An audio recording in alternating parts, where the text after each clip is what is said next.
Start करते हैं question number 8। क्या कह रहे हैं क्वेश्चन नंबर 8 के अंदर? इसमें कह रहे हैं कि find the centre and radius of the circle. बिल्कुल सिमिलर क्वेश्चन, ये रहा क्वेश्चन नंबर 8। यहाँ पे कहा जा रहा है आपको, एक इक्वेशन दी जा रही है सर्किल की। सर्किल है आपके पास X square plus Y square. Similar question है बिल्कुल एज क्वेश्चन नंबर 7।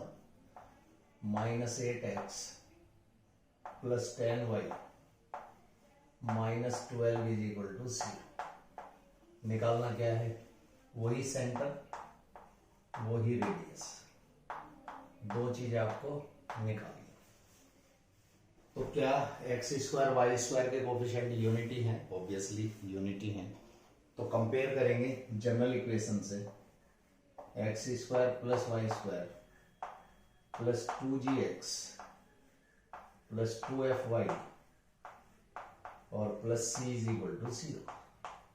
जब x के कोफिशिएंट को कंपेयर किया तो 2g की वैल्यू क्या निकल के आई? -8। तो यहां से g कितना मिला आपको? -4, या फिर -g की वैल्यू 4, राइट?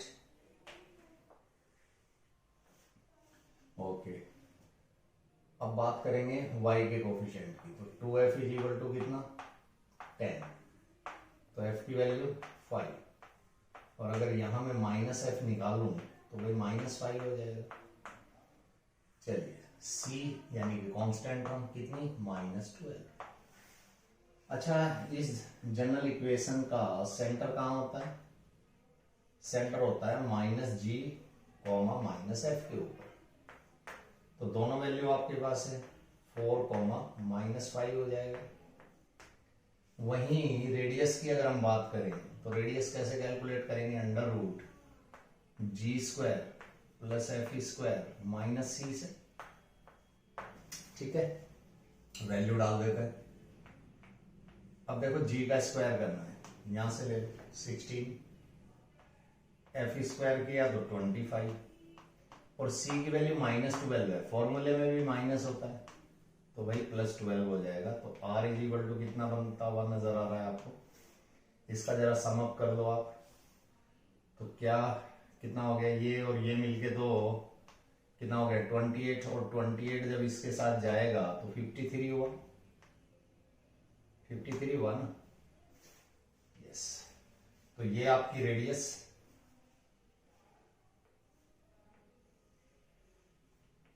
और ये आपका सेंटर। क्लियर? कोई डाउट नहीं? चलिए, तो क्वेश्चन नंबर 9 देख लेते हैं। क्वेश्चन नंबर 9 में कह रहे हैं कि find the centre and radius of the circle. फिर से एक आपको सर्किल की इक्वेशन दी जा रही है। Again you have to calculate the centre of it as well as radius of it. 2x² plus 2y² -x is equal to c। ये आपको किसी सर्किल की इक्वेशन दी जा रही है। You have to calculate centre of it as well as radius of it, right? Okay, अब इसको ध्यान से देखो आप। यहां पे x² और y² के कोफिशिएंट यूनिटी नहीं है, अदर देन यूनिटी है। तो क्या करना पड़ेगा? सबसे पहले यूनिटी करना पड़ेगा। यूनिटी करने के लिए x² का जो भी कोफिशिएंट है वही कोफिशिएंट तो y² का भी होगा। अगर ये सर्किल की इक्वेशन है तो डिवाइड कर दो 2 से पूरी इक्वेशन को। डिवाइड करने के बाद क्या मिलेगा? x² plus y² -1/2 times x is equal to 0।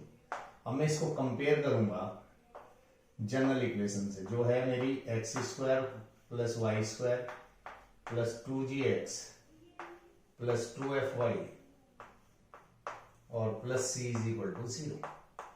Comparison के बाद मुझे क्या मिलेगा? देखो, x के कोफिशिएंट को कंपेयर करो तो 2g की वैल्यू निकल के कितनी आएगी? -1/2। अगर यहां पे मैं g कैलकुलेट करूं तो -1/4। मुझे तो -g की जरूरत है, तो -1 से मल्टीप्लाई कर दूं अगर बोथ साइड, तो मुझे g पता चल जाएगा। इसी तरीके से मैं यहाँ पे y के कोफिशिएंट की अगर बात करूं तो वो तो 2f है, लेकिन मेरी इक्वेशन जो मुझे दी गई सर्किल की उसमें तो y की कोई भी टर्म नहीं है। क्यों नहीं है? इसलिए नहीं है कि उसका कोफिशिएंट 0 है। तो क्या यहां से मुझे f की वैल्यू 0 मिली, और अगर f 0 है तो भाई माइनस एफ भी तो 0 होगा ना, -1 से दोनों तरफ मल्टीप्लाई अगर मैं कर लूं तो सेंटर कहां होता है, -g, -f के ऊपर होता है। वैल्यू मेरे पास है, तो क्या मिला, सेंटर कहां चला गया, 1/4 और 0 के ऊपर।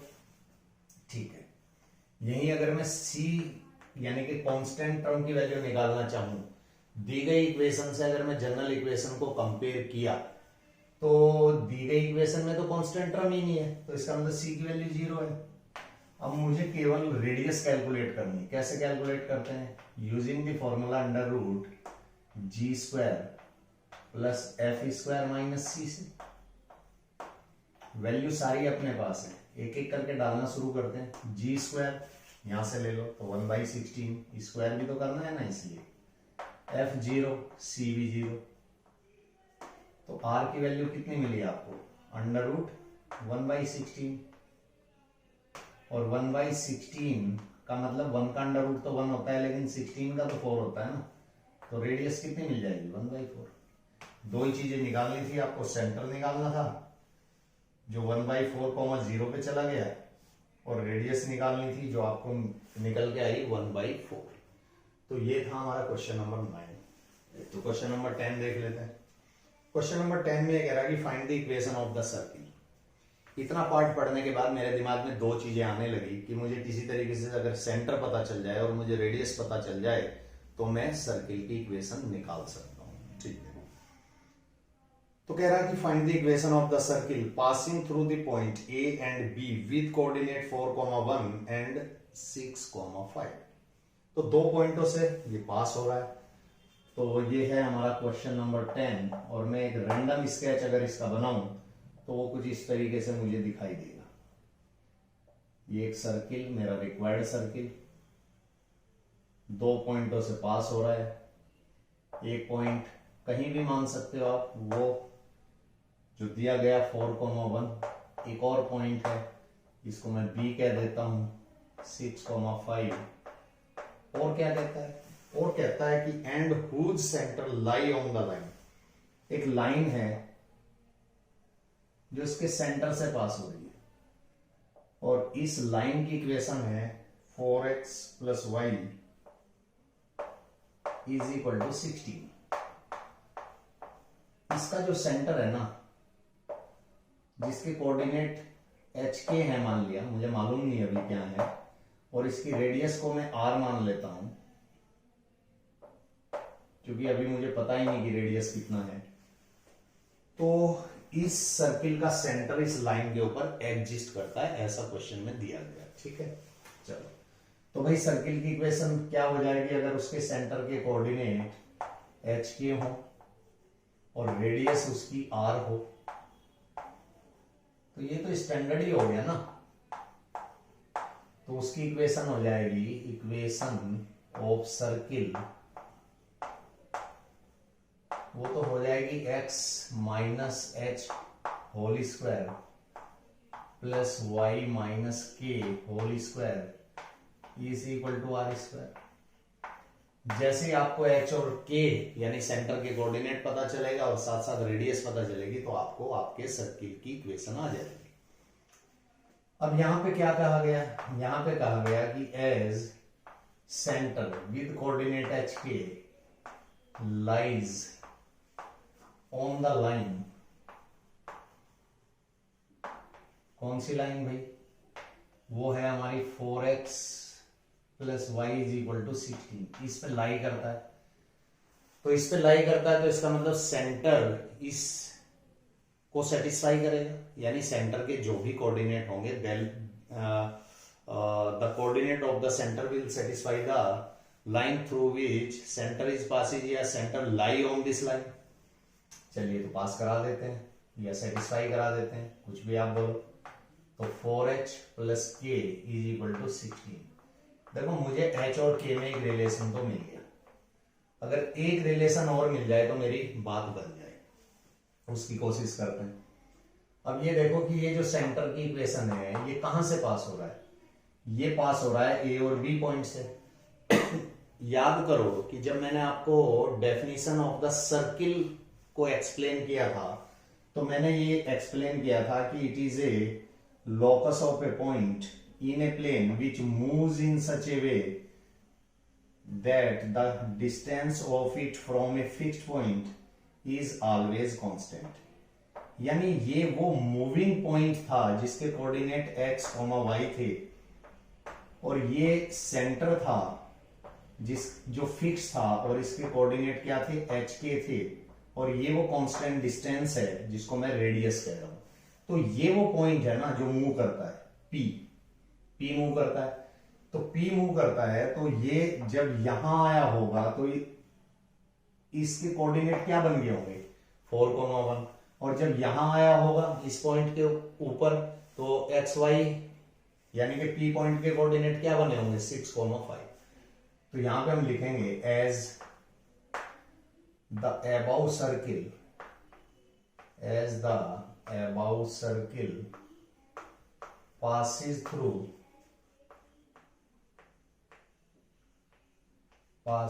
through शॉर्ट में लिख रहा हूं A एंड B, A और B से पास करता है, तो A और B पॉइंट के कोऑर्डिनेट इस सर्किल की इक्वेशन को सेटिस्फाई करेंगे। तो पहले वाले पॉइंट से पास करा देते हैं, यानी A से जब पास कराएंगे तो x के प्लेस पे क्या डालोगे, 4, और y के प्लेस पे क्या डालोगे, 1 डालोगे, तो वो डाल दो इसके अंदर। इसमें अक्सर गलती स्टूडेंट क्या करता है कि h और k की जगह रख देता है, इसीलिए मैंने आपको डेफिनेशन को रिमाइंड कराने की कोशिश करी कि ये वो पॉइंट होता है जो मूविंग है, मूव करता है, और इसके कोऑर्डिनेट एक्स वाई होते हैं। ठीक है, तो ये a और b पे गया होगा मूव करता करता, तब जब a पे गया तो a से सेटिस्फाई करा रहे, तो x के प्लेस पे क्या रखेंगे, 4 रखेंगे, तब ये इक्वेशन किस में बदल जाएगी, 4 minus H whole square, plus y की जगह 1 रखेंगे, 1 माइनस के whole square is equal to are square. तो इसको मैं एक अच्छा सा नाम दे देता हूं, इक्वेशन नंबर 2, राइट। अब यही सर्किल जब B पॉइंट से पास करेगा तो अब की बार B पॉइंट के कोऑर्डिनेट इसको सेटिस्फाई करेंगे, जो 6,5 है, तो x के प्लेस पे 6 रखेंगे और y के प्लेस पे 5 रखेंगे, ठीक है, is equal to are square. ये हो गया, इसको भी एक अच्छा सा नाम दे दिया, इक्वेशन नंबर 3। अब देखो इसकी लेफ्ट हैंड साइड देखो कुछ भी हो, लेकिन राइट हैंड साइड तो आर स्क्वायर है ना, इसकी लेफ्ट हैंड साइड देखो कुछ भी हो, लेकिन राइट हैंड साइड तो आर स्क्वायर है ना, तो दोनों को इक्वेट कर देते हैं। तो हमने यहां पे लिखा इक्वेटिंग, जब इक्वेट करेंगे तो अपने को क्या मिल जाएगा, 4 minus H whole square plus 1 minus के whole square is equal to 6 minus H whole square और प्लस 5 माइनस के होल स्क्वायर, ये मिलेगा।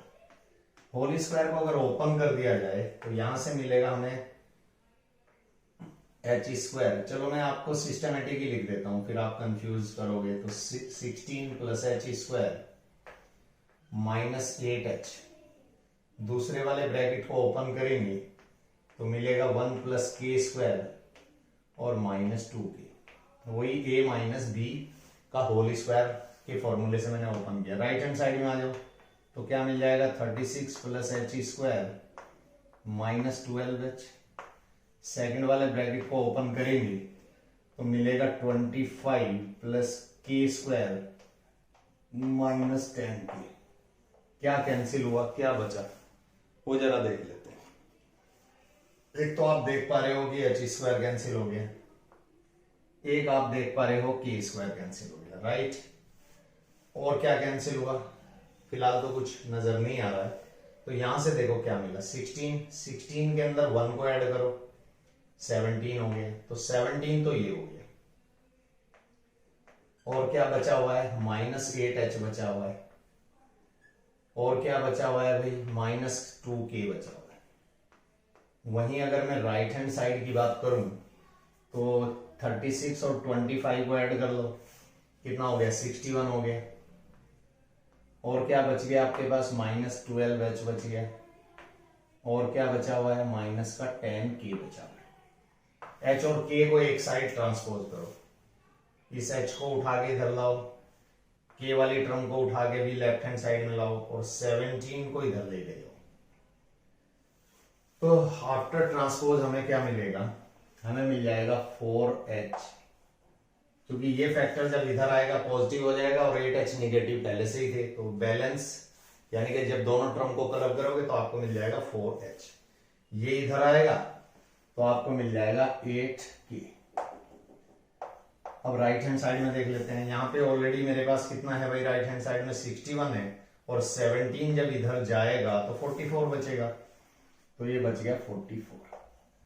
तो इसको भी मैंने एक अच्छा सा नाम दे दिया, इक्वेशन नंबर 4। अब एक इक्वेशन मेरे पास ये है 1 जो HK के अंदर है, और एक इक्वेशन मेरे पास ये 4 निकल के आई, ये भी HK के अंदर है।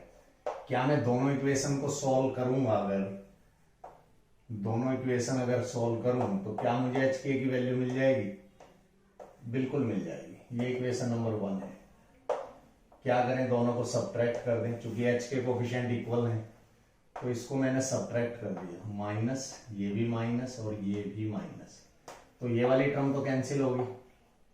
यहां पे देखो, ये निगेटिव ये पॉजिटिव, तो 7k बचा, और यहां पे क्या बचा, आप अगर इसको माइनस कर रहे हो तो 28 बचेगा।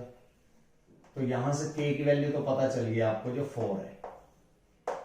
इस वैल्यू को इक्वेशन नंबर 1 में डाल देते हैं, तो मैं यहां पे लिख रहा हूं यूजिंग इक्वेशन 1। इक्वेशन 1 के अंदर डाल देते हैं k की वैल्यू। ये है इक्वेशन 1 आपके पास, 4h। k के प्लेस पे आपने 4 लिखा, इज इक्वल टू 16। इस फैक्टर को इधर लेके जाओ, कितना बचेगा, 12 बचेगा। फिर 4 से डिवाइड कर दो, यानी 4h इज इक्वल टू 12, तो h की वैल्यू भी निकल के आई 3। अब देखो, आपको सेंटर के कोऑर्डिनेट तो पता चल गए, जो HK के रूप में होते हैं।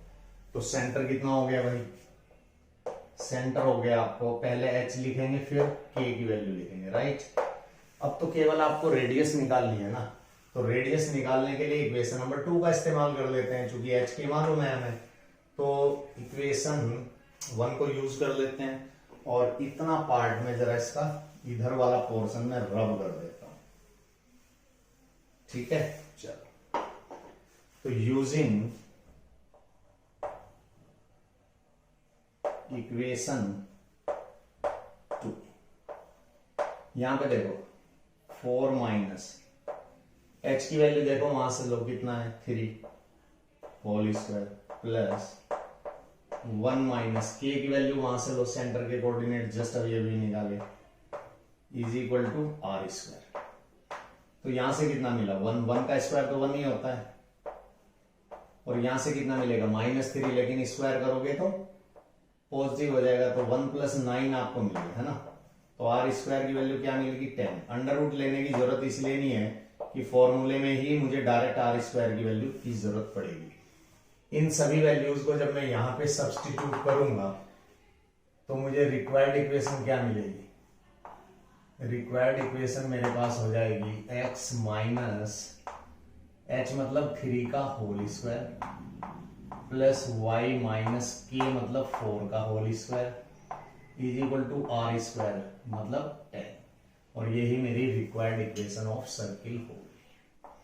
अब इसको अगर आप ओपन करना चाहो तो आप ओपन कर सकते हो, नहीं ओपन करना है तो फिर यही आंसर छोड़ सकते हो, राइट। तो ये तो आपके ऊपर डिपेंड करता है। तो ये था हमारा क्वेश्चन नंबर 10। क्वेश्चन नंबर 11 बिल्कुल डिट्टो क्वेश्चन है, सिमिलर क्वेश्चन है, एज इट इज। बदला क्या, पासिंग पॉइंट बदले हैं, और क्या बदला है, सेंटर जिस लाइन के ऊपर एग्जिस्ट करता है वो बदल दिया गया है। पूरा सिनेरियो, पूरा एल्गोरिदम यही है जो हमने क्वेश्चन नंबर 10 के अंदर अटेम्प्ट किया। तो question number 11 as a home assignment आप कंसीडर कर सकते हो, आपकी प्रैक्टिस भी हो जाएगी और पूरा का पूरा सिस्टम आपको समझ भी आ जाएगा। ये है आपका क्वेश्चन नंबर 12।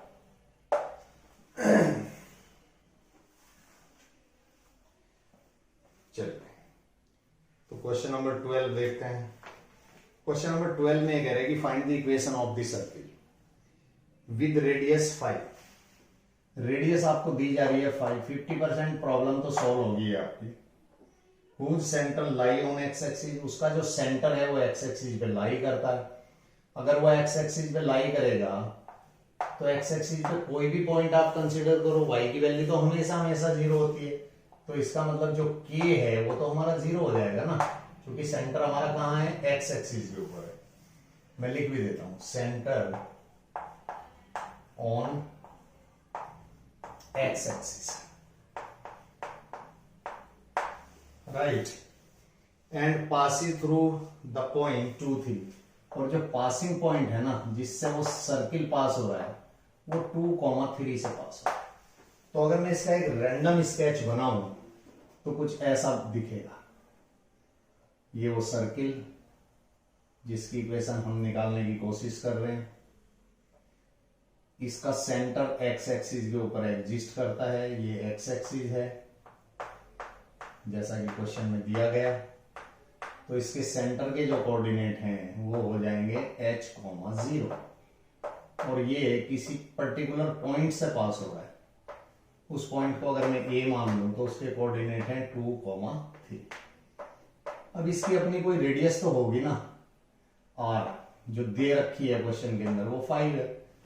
तो अगर सेंटर के कोऑर्डिनेट हमारे ये हो, वैसे मैं पहले स्टैंडर्ड फॉर्म लिख देता हूं, x minus H whole square plus Y minus के whole square is equal to are square. ये मैंने इसलिए लिखी कि किसी तरह का कोई कंफ्यूजन आपको रहने वाला नहीं है। तो x minus H whole square, क्योंकि सेंटर के कोऑर्डिनेट एच के होते हैं, h तो h है लेकिन k की वैल्यू 0 है तो यहाँ पे 0 डाल देते हैं।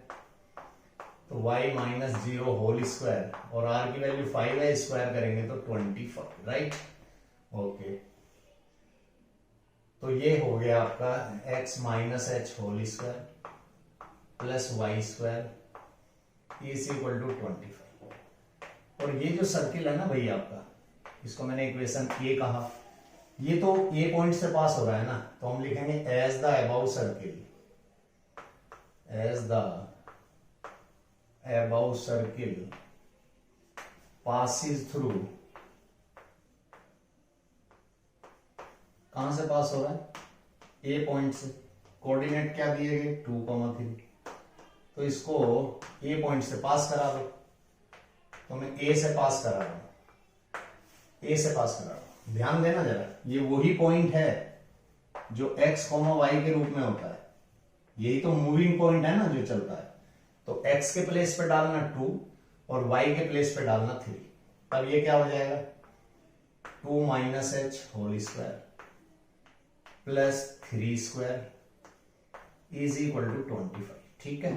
चलो अगर देखो इसको ओपन करोगे, अगर ओपन किया तो दिक्कत क्या आएगी, आपको h में क्वाड्रेटिक बन जाएगी।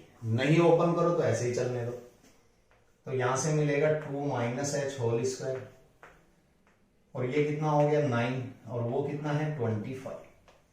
तो आपको तो h तक जाना है ना, तो h वाली टर्म को एक साइड रखते हुए बाकी के फैक्टर को दूसरी तरफ ले जाओ। तो भाई 2 minus H whole square is equal to 16 हो जाएगा। अब दोनों तरफ का स्क्वायर रूट ले लो, taking square root on both side, तब क्या मिलेगा 2 minus H is equal to plus minus 4।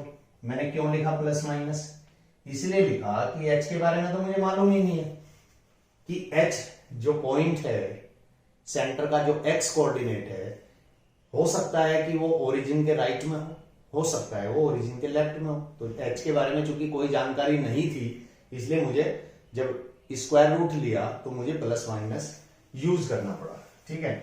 तो टेकिंग पॉजिटिव साइन, तो जब आप पॉजिटिव साइन लोगे तो 2 minus H is equal to 4 हो गया ना आपके लिए। तो भाई यहां से h की वैल्यू क्या -2 मिलेगी, यस ऑब्वियसली मिलेगी। और अगर h की वैल्यू -2 मिलेगी तो सेंटर के कोऑर्डिनेट क्या है, h के है ना, तो h की जगह ये और k तो 0 है आपका, तो सेंटर तो ये आपको पता चल गया, ठीक है। और टेकिंग नेगेटिव साइन, जब आप नेगेटिव साइन लोगे तो 2 minus H is equal to -4, तो फिर h की वैल्यू क्या निकल के आएगी 6। तो अब सेंटर के कोऑर्डिनेट क्या हो जाएंगे, अब सेंटर के कोऑर्डिनेट हो जाएंगे 6, पहले केस की मैं बात करूंगा केस फर्स्ट। क्या है केस फर्स्ट, केस फर्स्ट ये है कि सेंटर अगर मेरा -2,0 के ऊपर हो और रेडियस तो फिक्स है, वो तो 5 दे रखी है मुझे ऑलरेडी, तब इक्वेशन ऑफ सर्किल क्या होने वाली है, x -h होता है ना फॉर्मूले में लिखा हुआ है देखो, और h की वैल्यू तो ऑलरेडी नेगेटिव है, तो +2 whole square plus y square is equal to r square, यानी कि 25। कहां डाला मैंने इन वैल्यू को, सेंटर को कहां डाला, इसमें डाला, इक्वेशन ए में, ठीक है, इक्वेशन ए में। दूसरा केस क्या बनेगा, केस 2, दूसरा केस बनेगा कि अगर आपका सेंटर 6,0 के ऊपर हो और रेडियस तो 5 है ही है, तब इक्वेशन क्या होने वाली है, तब इक्वेशन होने वाली है x माइनस एच, एच मतलब 6 whole square plus Y square, फिर से इक्वेशन ए का इस्तेमाल कर रहा हूं, इज इक्वल टू 25। तो these are the required equations of the circle with the given conditions. जो भी कंडीशंस आपको दी गई थी उनके अकॉर्डिंग या तो वो सर्किल ये होगा या उस सर्किल की इक्वेशन ये आएगी। तो बोथ आर पॉसिबल, दोनों पॉसिबल। एक बार सेंटर ओरिजिन के लेफ्ट में है जब ये सिचुएशन है, और एक बार सेंटर कहां है, राइट ऑफ द ओरिजिन है जब सिचुएशन ये है। तो क्या ये पूरा का पूरा आपको क्वेश्चन क्लियर हुआ? मुझे पूरी उम्मीद है कि आपको ये क्लियर हुआ होगा। तो क्वेश्चन नंबर 13 देखते हैं।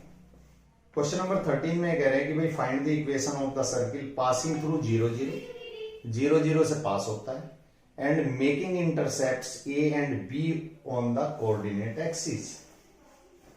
तो इसकी कहानी कुछ ये है, एक रैंडम स्केच बना रहा हूं। ये हमारा कोई सर्किल है,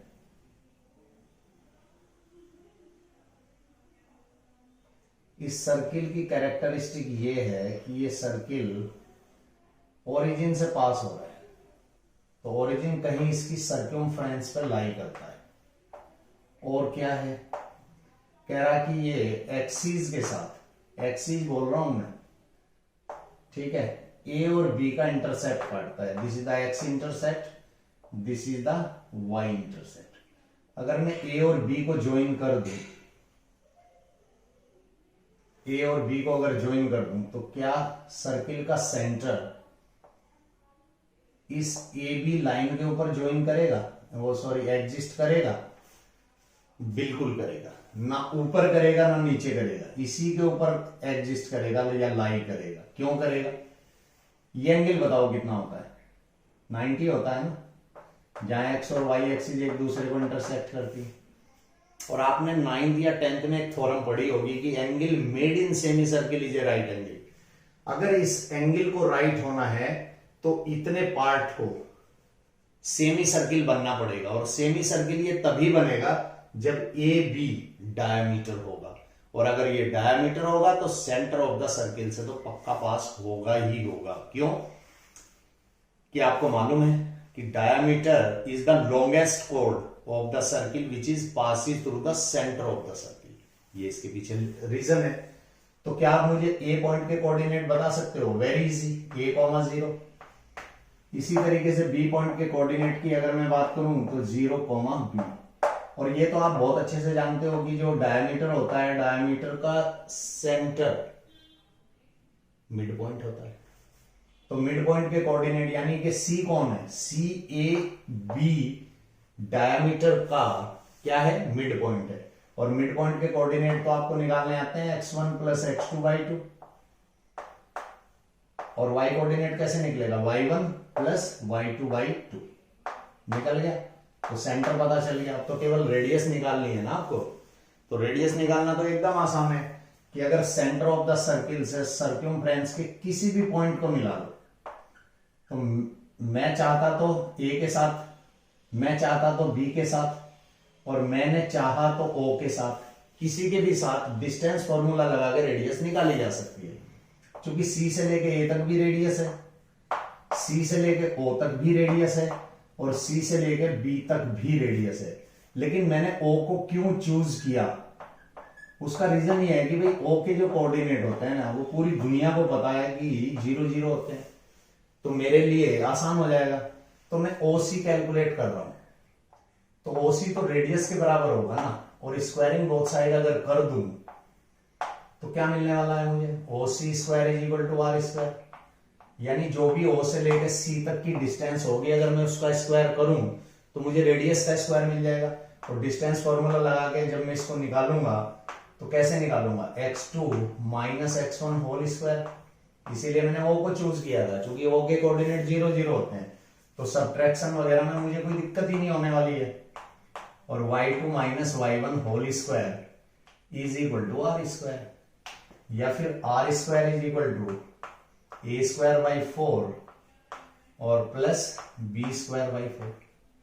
तो क्या आपको रेडियस मिली, ऑब्वियसली मिली, तो ये रेडियस मिल गई भाई आपको, यानी कि रेडियस का स्क्वायर।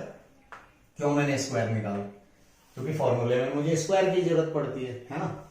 सेंटर के कोऑर्डिनेट, सेंटर मेरे पास है, कहां है सेंटर, a/2 b/2 के ऊपर, और रेडियस ये रखी हुई है, रेडियस का स्क्वायर। तो इक्वेशन क्या होने वाली है, इक्वेशन सर्किल की होने वाली है x minus H whole square plus y minus के whole square is equal to R square.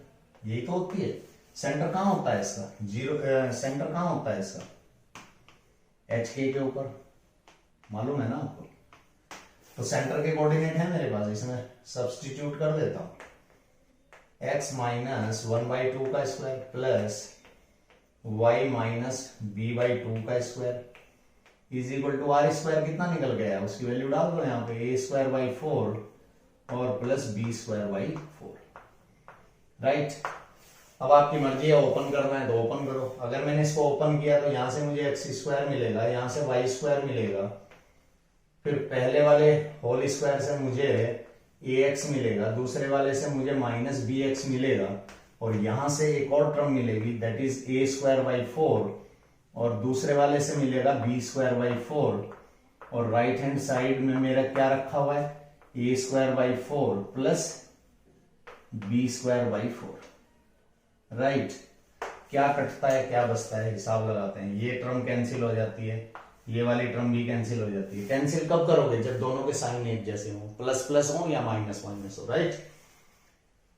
तो फाइनली मैं यहां पहुंचा, x square plus Y square minus a x minus b y is equal to 0।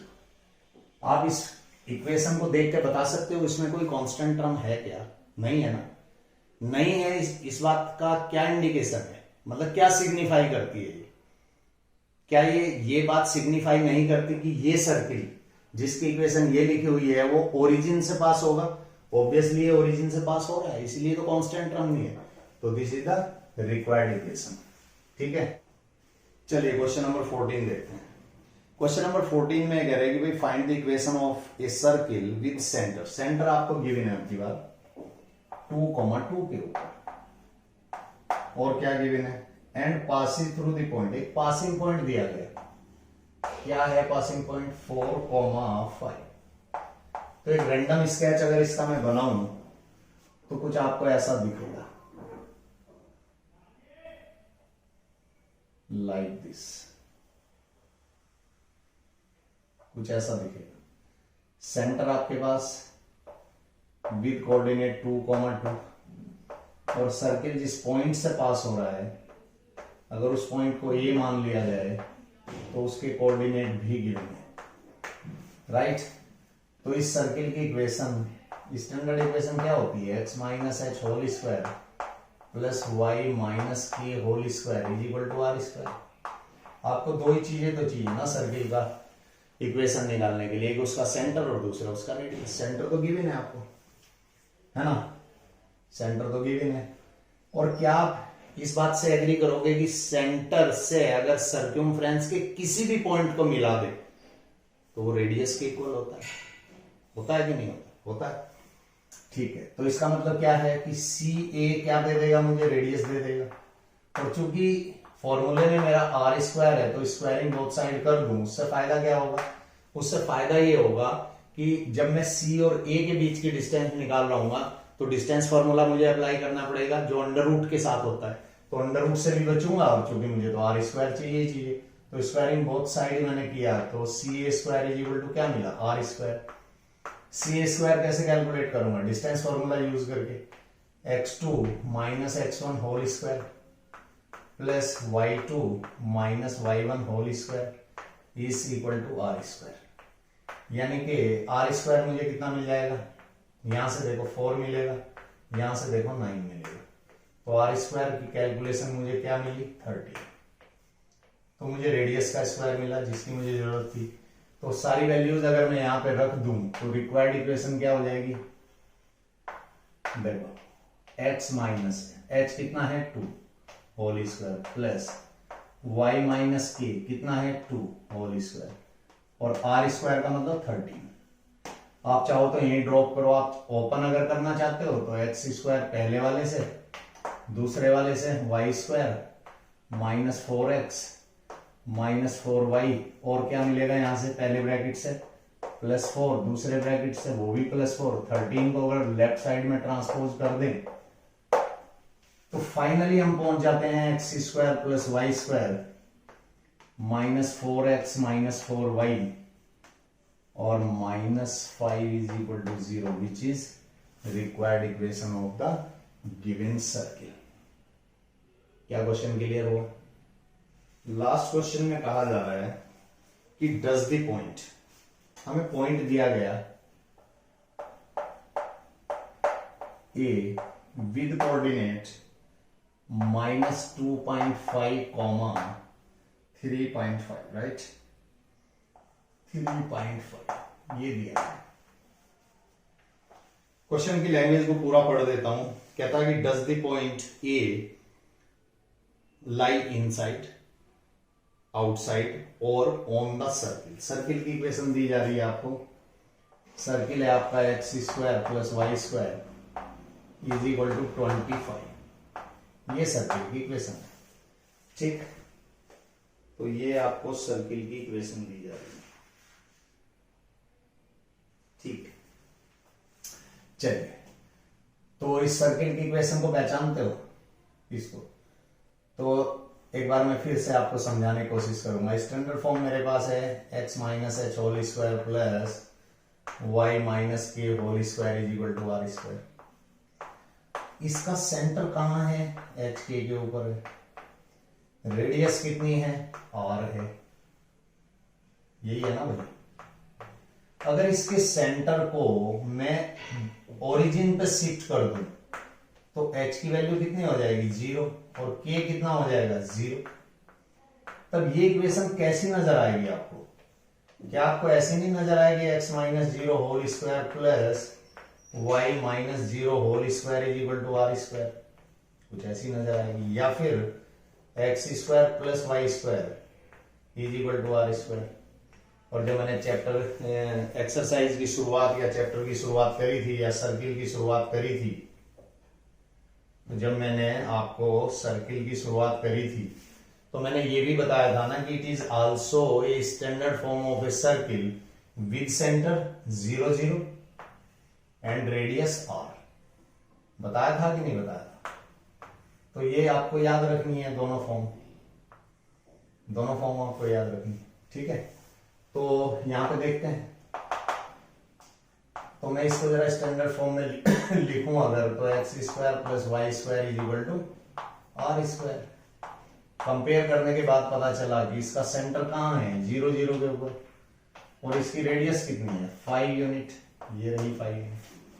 अब मुझे तो ये पता लगाना है ना, ये मेरा सर्किल विद सेंटर 0 0 और रेडियस 5 यूनिट, रेडियस कितनी है 5 यूनिट। मुझे देखना ही है कि क्या ये पॉइंट सर्किल के अंदर है, क्या ये पॉइंट ऑन दी सर्किल है, और क्या ये पॉइंट आउटसाइड दी सर्किल है। तो चैप्टर की इंट्रोडक्शन में ही हमने इस बात को क्लियर कर लिया था कि position of a point with respect to a circle कैसे पता लगा था, सेंटर से उस पॉइंट की डिस्टेंस निकाली जाए, मतलब ओ ए कैलकुलेट किया जाए, ओ ए कैलकुलेट किया जाए। यहां से तीन बातें हो सकती हैं। क्या तीन बातें हो सकती हैं वो समझेंगे। अगर सेंटर से उस पॉइंट की distance radius of the radius से छोटी हो जाए, लेस देन हो जाए, तब क्या होगा, ये इनसाइड होगा। पॉइंट कहां होगा, इनसाइड दी सर्किल होगा। सही बात है। दूसरी बात क्या थी, अगर सेंटर से उस पॉइंट की डिस्टेंस रेडियस के इक्वल आ जाए तो ऑन दी सर्किल होगा। तीसरी और आखिरी बात, अगर सेंटर से उस पॉइंट की डिस्टेंस ग्रेटर देन रेडियस हो जाए तो पॉइंट कहां होगा, आउटसाइड होगा, आउटसाइड द सर्किल। सिंपल सी बात है। तो यानी कि कुल मिला के हमें तीनों ही कंडीशंस के अंदर क्या करना होगा, सेंटर से लेके और उस पॉइंट तक की डिस्टेंस को मेजर करना होगा। तो चलते हैं जरा मेजरमेंट की तरफ। तो ओ ए निकाल लेते हैं। कैसे निकलेगा, डिस्टेंस फॉर्मूले से निकलेगा। चलिए, क्या कहता है distance formula, x2 minus x1 whole square. Okay, point ये है, तो x2 minus x1 whole square plus y2 minus y1 whole square. इसको जरा कैलकुलेट करके अगर हम देखें कितना आ रहा है, यहां देखते हैं तो कितना हो जाएगा। ये तो हमें दे देगा 6.25 और उसका स्क्वायर करूंगा 3.5 का तो वो मुझे दे देगा 12.25, कुछ ऐसा दे देगा। दोनों को अगर मैं ऐड कर दूं तो मुझे क्या मिलेगा, मुझे मिल जाएगा 18.50। अब आपको इसको अंडर रूट निकालने की जरूरत नहीं है, कैलकुलेट करने की जरूरत नहीं। आप मुझे ये बताओ कि अगर अंडर रूट के अंदर 16 होता तो क्या इसकी वैल्यू 4 आनी चाहिए थी, ऑब्वियसली 4 आती। अगर अंडर रूट के अंदर 25 होता तो क्या इसकी वैल्यू 5 आती, ऑब्वियसली आती। इसका मतलब ये हुआ कि ये जो वैल्यू है ना, ये जो वैल्यू है ये 16 से तो ग्रेटर है और 25 से कम है। तो यहां पे मैं लिख सकता हूं कि as value lie inside the square root is greater than 16 but less than 25, it means इसका जो रिजल्ट आएगा, जो OA डिस्टेंस आएगी वो 4 से तो बड़ी होगी ना, क्योंकि ये वैल्यू तो 16 से बड़ी है। तो इसका रिजल्ट यानी इसका अंडर रूट क्या आएगा, 4 से ग्रेटर और 25 से लेस देन है।